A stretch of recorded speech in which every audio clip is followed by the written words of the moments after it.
राज्य सरकारने शेतकऱ्यांसाठी मोठा दिलासा देणारी कर्जमाफी जाहीर केली आहे। मुख्यमंत्री देवेंद्र फडणवीस यांनी अर्थसंकल्प सादर करताना पुण्यश्लोक अहिल्यादेवी होळकर शेतकरी कर्जमाफी योजना जाहीर केली आहे। या योजनेअंतर्गत 2 लाख रुपयांपर्यंतचे पीक कर्ज माफ करण्यात येणार आहे। 30 सप्टेंबर 2025 पर्यंत थकीत असलेले पीक कर्ज या योजनेत समाविष्ट असेल। राष्ट्रीयकृत जिल्हा बँक किंवा सहकारी संस्थेचे पीक कर्ज असेल तरी ते माफ करण्यात येणार असल्याचे मुख्यमंत्री फडणवीस यांनी स्पष्ट केले। तसेच नियमित कर्जफेड करणाऱ्या शेतकऱ्यांना 50,000 रुपयांपर्यंत प्रोत्साहनपर लाभ देण्याची घोषणाही करण्यात आली आहे। सरकारचा प्रयत्न 30 जून पूर्वी कर्जमाफीची अंमलबजावणी करण्याचा असल्याचे देवेंद्र फडणवीस यांनी स्पष्ट सांगितले। आम्ही राज्यातील शेतकऱ्यांसाठी कर्जमाफी योजना राबविण्याचे आश्वासन दिले होते। त्याकरिता समिती गठीत केली आहे।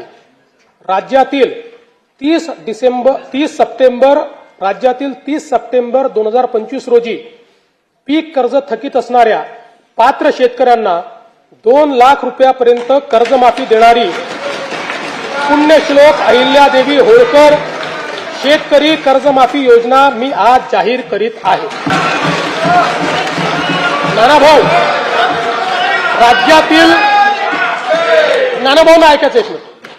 राज्यातील 30 सप्टेंबर 2025 रोजी पीक कर्ज थकीत असणाऱ्या पात्र शेतकऱ्यांना 2 लाख रुपयापर्यंत कर्जमाफी देणारी पुण्यश्लोक अहिल्यादेवी होळकर शेतकरी कर्जमाफी योजना मी आज जाहीर करत आहे।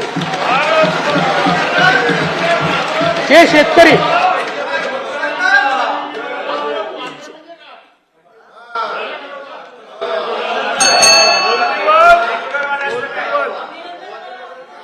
तुम्ही पण जाहीर केले तर पात्रच म्हटलं होतं, पात्रच म्हणावं लागतं, अपात्राला देता येत नाही।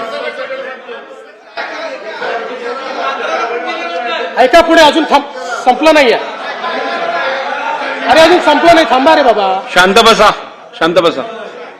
जे शेतकरी कर्ज घेऊन नियमित परतफेड करतात अशा शेतकऱ्यांना प्रोत्साहन देण्याच्या हेतूने नियमित कर्ज परतफेड केलेली असल्यास अशा पात्र शेतकऱ्यांना 50,000 रुपयापर्यंत प्रोत्साहनपर लाभ देण्यात येईल। कर्जमाफी तसेच प्रोत्साहनपर लाभ देण्याबरोबर कोकणाला हे जास्त महत्वाचं आहे, कारण कोकणातले लोक सगळे कर्ज परत करतात। कर्जमाफी तसेच प्रोत्साहनपर लाभ देण्याबरोबरच राज्यातील बँकिंग यंत्रणा सक्षम असावी यासाठी समितीच्या शिफारसीतील निकषानुसार निर्णय घेण्यात येईल।